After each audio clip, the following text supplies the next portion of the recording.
This is a slideshow of the Wilderness Committee activities in the spring of 2006. It was shown at the 2007 Wilderness Committee Annual General Meeting. And this is the first of a three-segment slideshow. And it starts off with Andy Miller. In April of 2006, Andy's the Wilderness Committee staff scientist. He's out in Boulder Creek near Lillooet on a spotted owl expedition. There's only 20 spotted owls left in Canada, all in southwestern BC. They're our most endangered bird species. And we did this expedition to get media out there and to bring attention to the plight of this bird, which is literally being logged out of house and home. Then it was off to village of Seton Portage, which is a Statlium community. Jeff Senechenko there with the Wilderness Committee working on reopening the old Statlium Trail, which heads up Lost Creek Valley, up through the mountains, and down into Melvin Creek Valley. Great project to bring attention on this endangered wilderness area. Then we were joining the crowd from all individuals, local people at Eagle Ridge Bluffs, where protests against a proposed highway, the Sea to Sky Highway expansion, right through the bluffs and the forest there that the people like to go hiking on.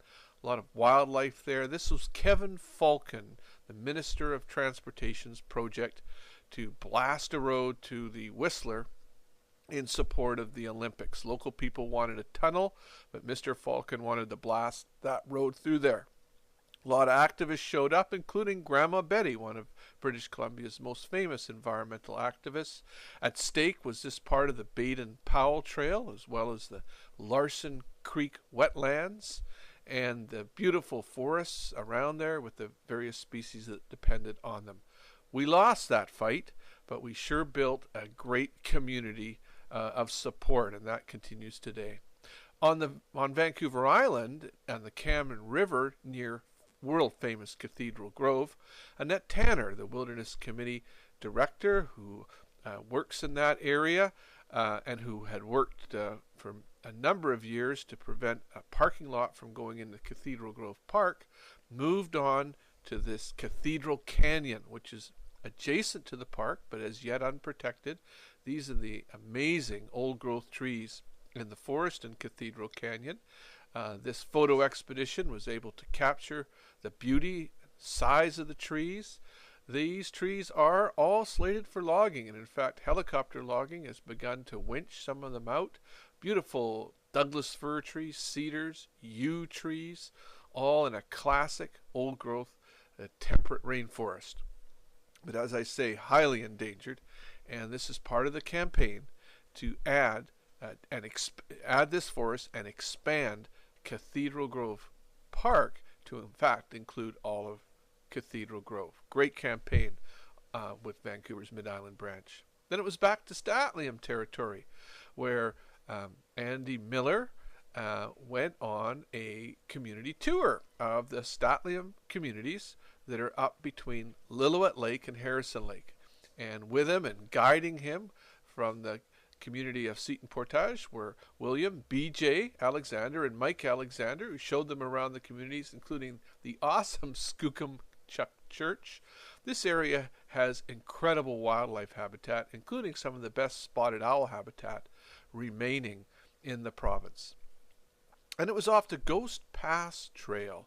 This expedition had a look at an intact valley, 18-mile Creek Valley, which is to the west of Manning Park.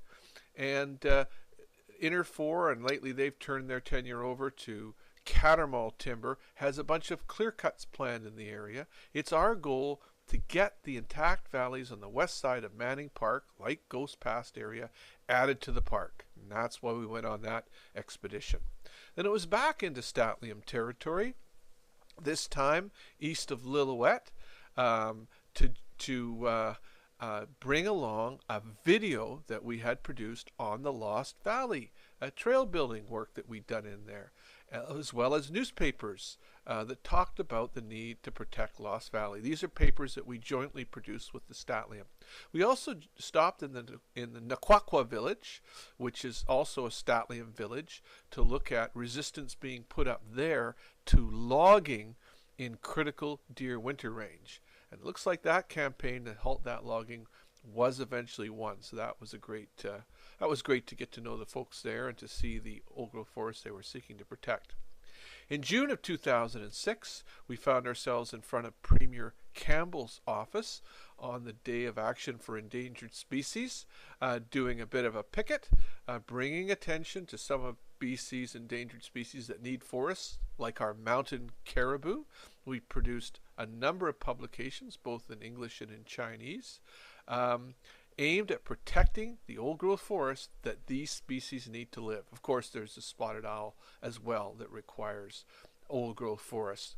We wanted to bring home the point to Mr. Campbell that BC needs standalone endangered species legislation. And that's why we're in front of the Premier's constituency office on that day. Then, as we do every year, the Wilderness Committee in June was at our planning retreat. This year we were up at Whistler. This is where we look at the opportunities we might have to protect wild areas and the environment, as well as the threats that we might face. Of course, we always take a little time off to go for a hike. This year we went for a hike up the Chickamus Lake Trail, and on the way back we kind of got delayed a bit by this mother bear and cubs. It's a great hike and a great planning retreat that helped us plan the coming days. Then it was off to Barnston Island, where I went to give support to the many citizens who had turned out to speak against the paving of Barnston Island. The provincial government had allowed a proposal to go forward to the Agricultural Land Commission that would have seen Barnston Island, a beautiful area of farmland, and also a prized recreation area, turned into simply a holding ground for containers and heavy industry. I'm happy to say that so many people turned out from the local community that industrial proposal was turned down by the Agricultural Land Commission, and that Barnston Island was kept within the agricultural land base, and that's a tremendous success for all the activists working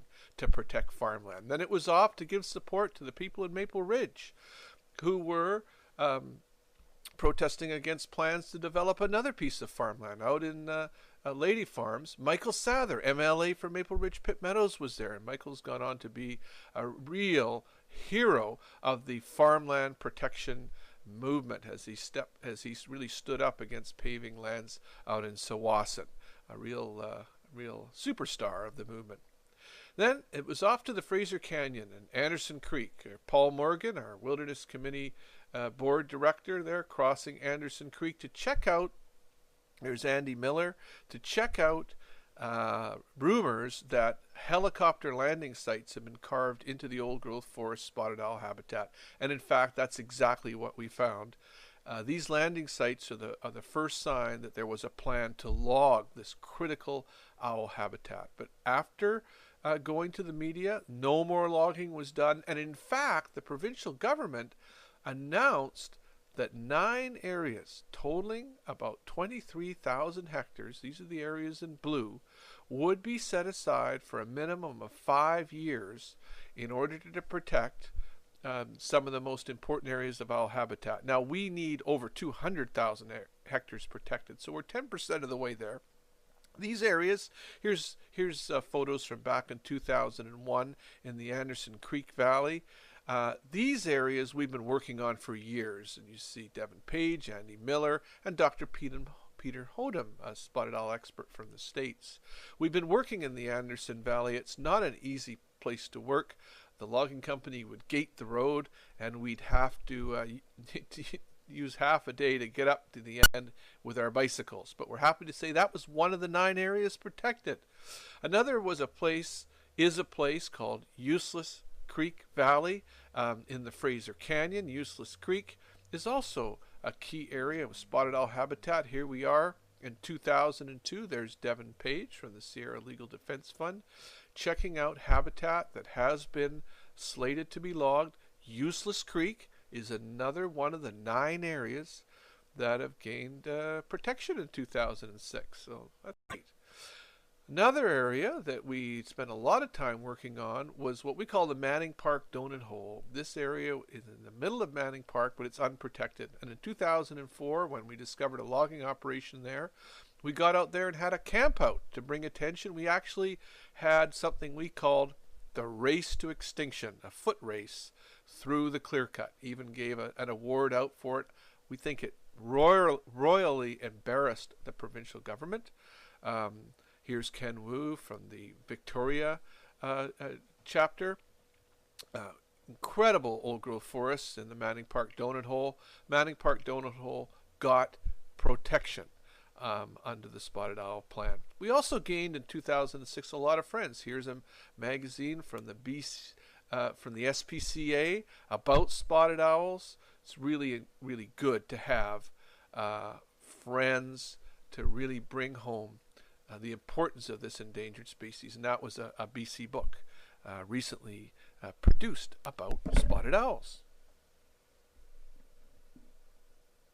Led an expedition into the South Okanagan National Park, a photo expedition to record some of the beautiful landscapes. We produced a newspaper on the proposal to create a national park in the South Okanagan. This would be in the Similkameen and Asuyas areas, beautiful grasslands.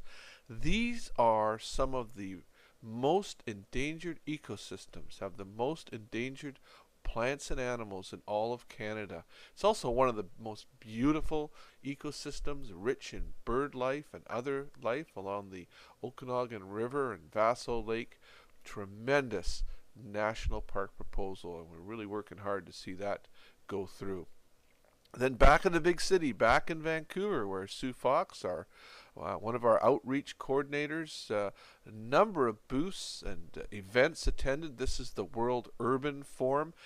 These kinds of events are a great opportunity to talk about our many issues. Here's a poster on against fish farms and the fact that wild salmon are drug-free, unlike fish farms salmon. Lake Cowichan, we teamed up with forest workers to do this ban raw log exports march. That was Ken Wu and his team out of Victoria, did a lot of work in that area. Then Eric Reeder, the head of our Manitoba branch in Nopaming Provincial Park in Manitoba, and Seagram Lake. Eric does a lot of expeditions into the provincial parks of Manitoba.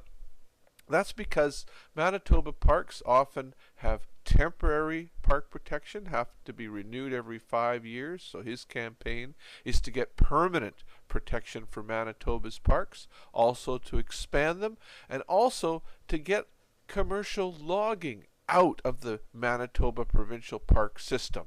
I know it sounds crazy to British Columbians, for instance, but in Manitoba, logging is still allowed in the provincial park system. We want to see that banned, as it is in most provinces. Then back to Statliam territory, to a little creek in the north of their territory called Packhorse Creek, where we teamed up with volunteers from the Statliam Nation to spruce up their Ishkin, a traditional Statliam pit house or winter home. This is where their elders and youth gather to learn about Statliam culture. Sometimes it's used as a hunting lodge, sometimes as an educational facility. Great opportunity for the Wilderness Committee folks to learn a little bit about Statliam culture and to see this important part of their territory. This is the deer range. You can see the clear cuts in the forest where the deer live. The mountains in the background are the South Chilcotins Provincial Park area, and just a great opportunity to hang out with Statliam folks and learn about this important part of their territory where we'd like to see much more protected. Then, once again into Statliam territory, the Melvin Creek area, where we were marking the ancient trade trail up through the Melvin Creek highlands. Incredible place. down into Lost Valley, and we were there with Will and Ed from Seton Portage, Statlium community. Amazing hiking trail. Statlium youth use this area as a way of reconnecting with the territory. Wonderful project. Like to see Melvin Creek and Lost Valley. Lost Valley is a proposed clear-cut logging area. Melvin Creek, the proposed site of a mega ski city. We want to see both these developments stopped and these areas protected in their pristine condition.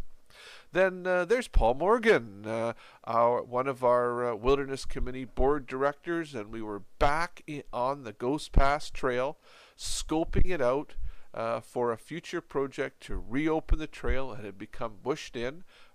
Part of our campaign to expand the western flank of Manning Provincial Park. We're in 18-Mile Creek here, beautiful temperate rainforest. Want to see these intact valleys on the west side of Manning Park included in the park. Oh, this was a great project, the BC Park Lovers Tour.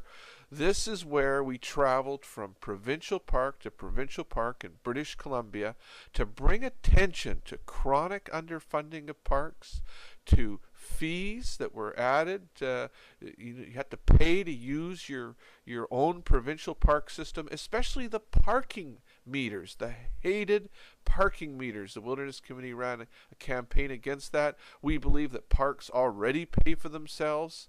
And in fact, that's what you think. That's what the public thinks about parks. We had Ben West and Dan Borski travel from park to park, collecting names, thousands of names, on a I Love Our BC Parks petition, calling for an end to the parking meter fees, an end to the other fees, so that people can use their own provincial park system free of charge. Also, people, besides the hated parking meters, did not want to see private for-profit lodges along with their long-term private land-like property rights inserted into parks. So that was another proposed policy of government that people really didn't like. We heard all sorts of threats to our park system, including logging, the aforementioned private lodges. Just a great event. We believe that we'll be doing these parks tours. This will be a standard Wilderness Committee thing every year, so keep an eye out for us. Back in the capital city of British Columbia in Victoria, we did a joint rally with our woodworker friends to ban raw log exports. We're against this practice because it takes away jobs from forest industry workers. It makes it actually harder to protect forests because it means you have to log a lot more to get jobs when the milling jobs have been exported out of the country. We want to see trees that are cut in British Columbia milled in British Columbia. Then back in our offices in Vancouver's Old Gastown, our founder Paul George producing a book, Big Trees, Not Big Stumps, the 25-year history of the Wilderness Committee. We collated that book in our office, and then Paul went on a speaker tour. We produced 2,000 copies of the book. About 1,000 copies have been sold, so that you can still pick up your copy. It's a tremendous story of the first 25 years of the Wilderness Committee's history.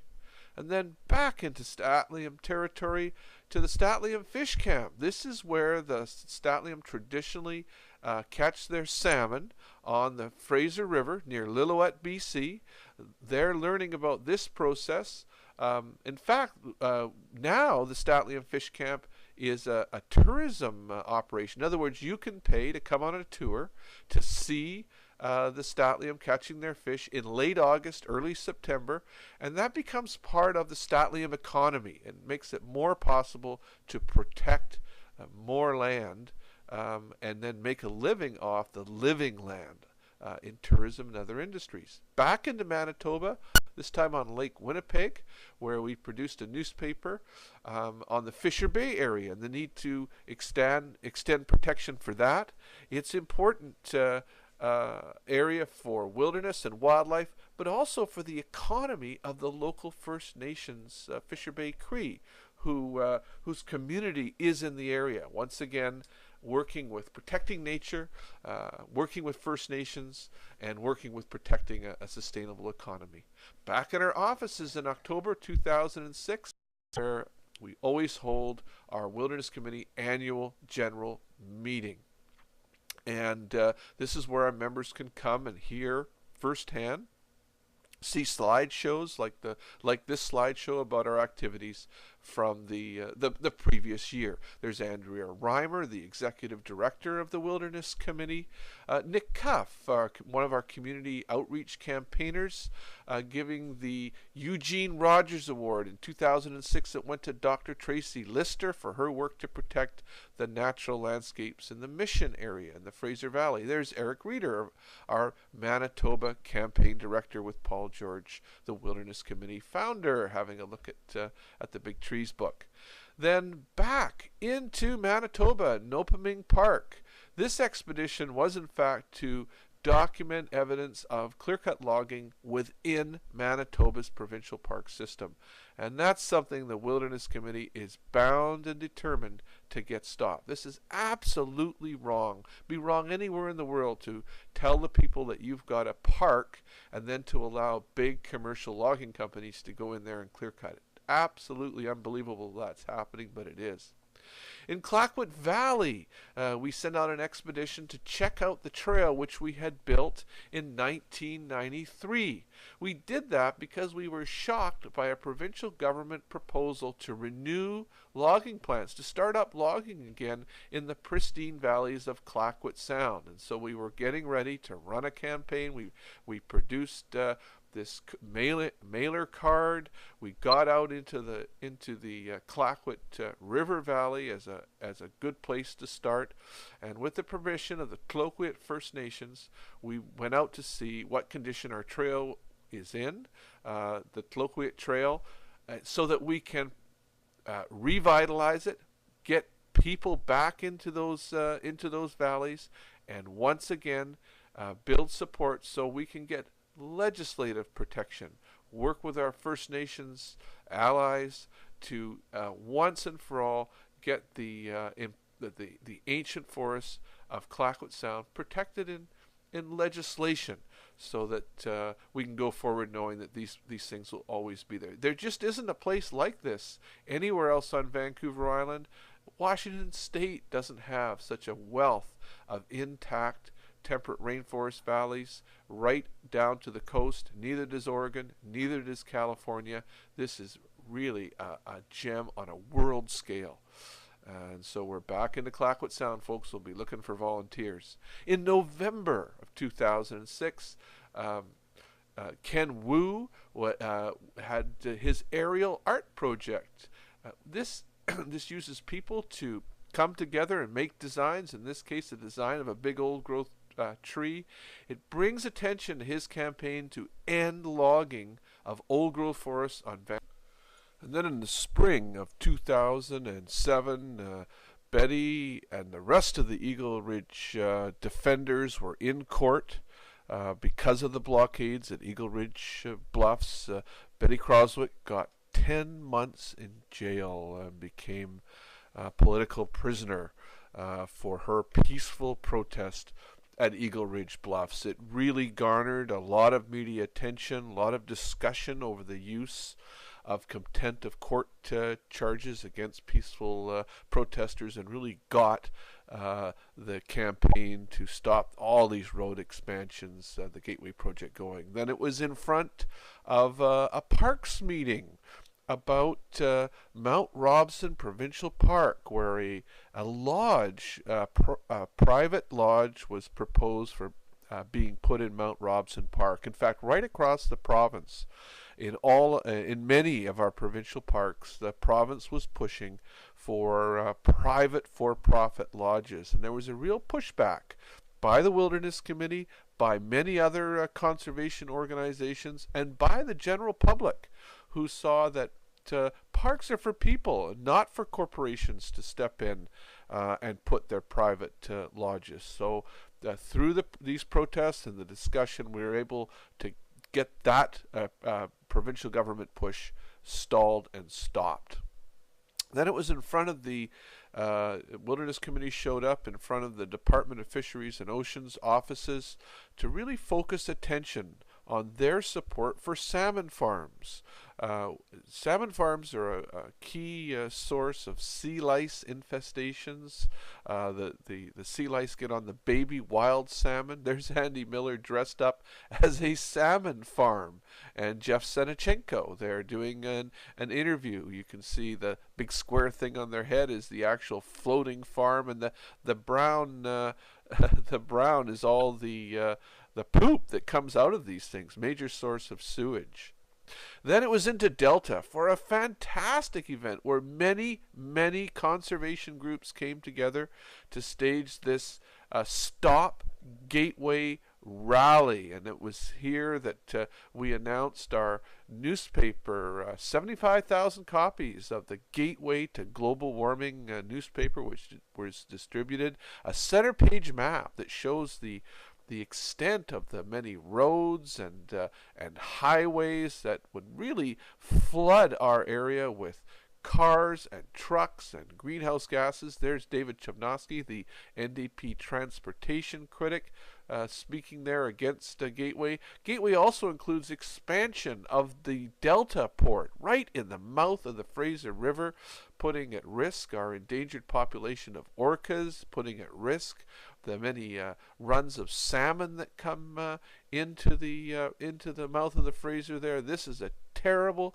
terrible project, and many groups have come together to fight the Gateway project, which includes, by the way, the twinning of the Port Mann Bridge.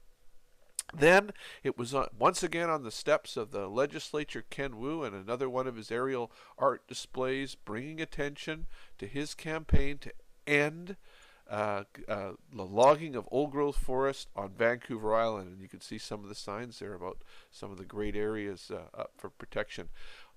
Then on to Mears Island, where the Wilderness Committee and Greenpeace, Sierra Club, number of groups helped fund revitalization of the Mears Island Trail. This is Tloquit First Nations territory. You can see Carl Martin there, a Tloquit First Nations member, working on revitalizing the cedar boardwalks through that magnificent forest. And then we were off to the Ashley River. The Ashley River is near Squamish. This is where Ledcor Corporation is building a private river diversion power project. This is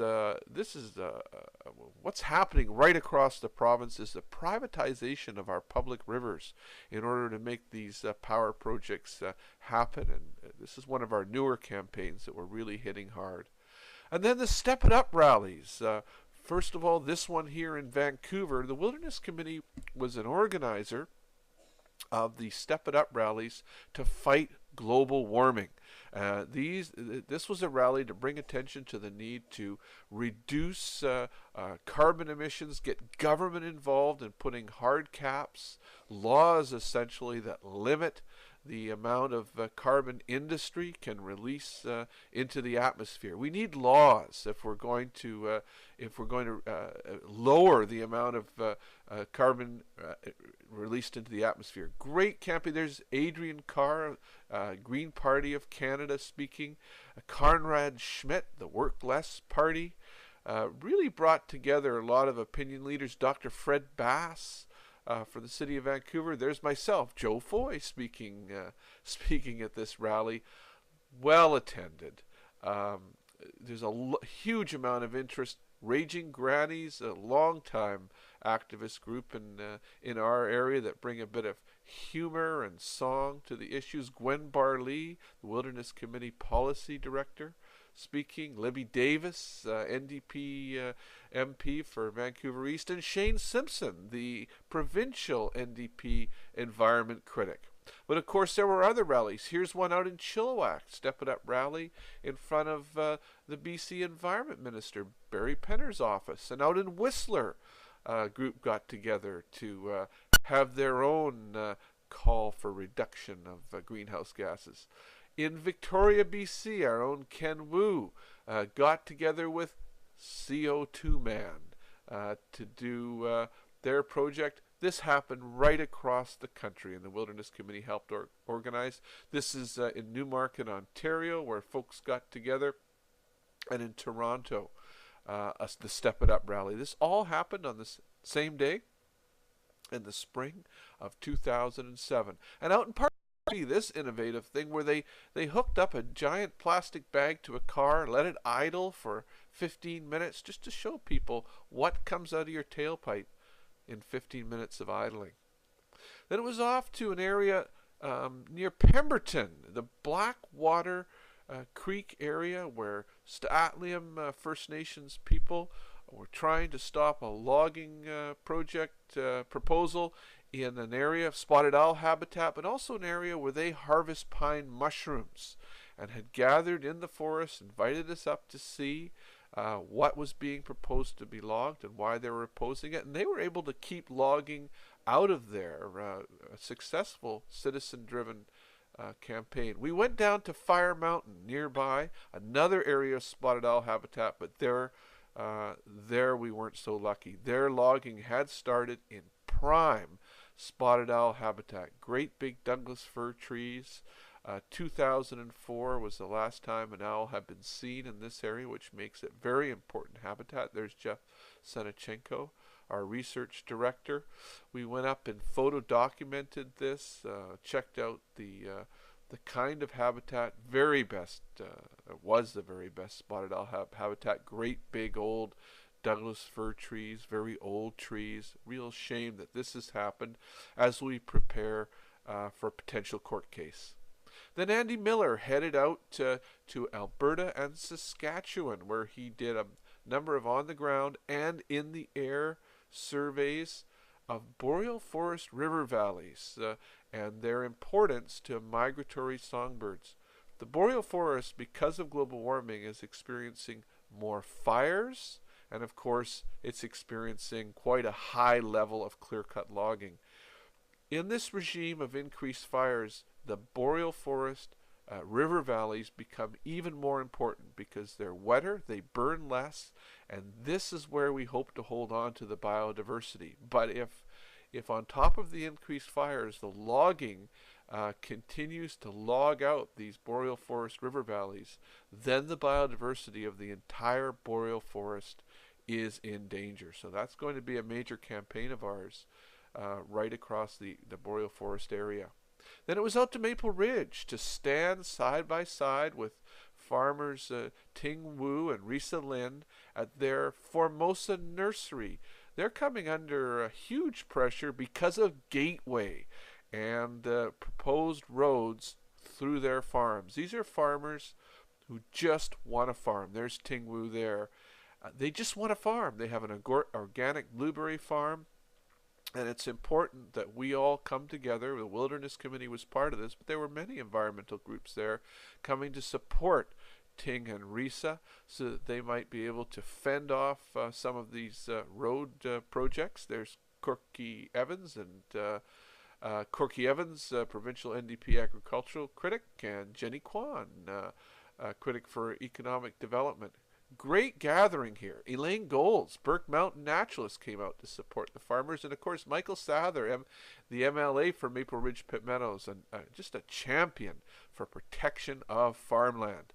This is a major, major campaign in the Lower Mainland, and one that we'll be working with our partners for some time.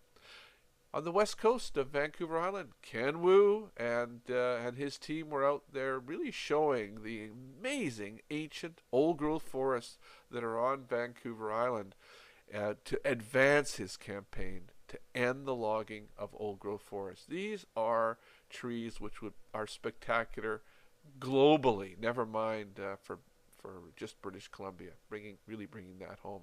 Then it was back to the Ashley River.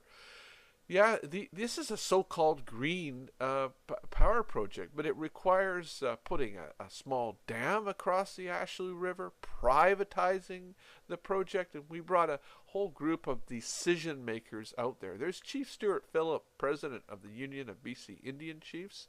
Shane Simpson, the NDP environment critic, came out on this tour.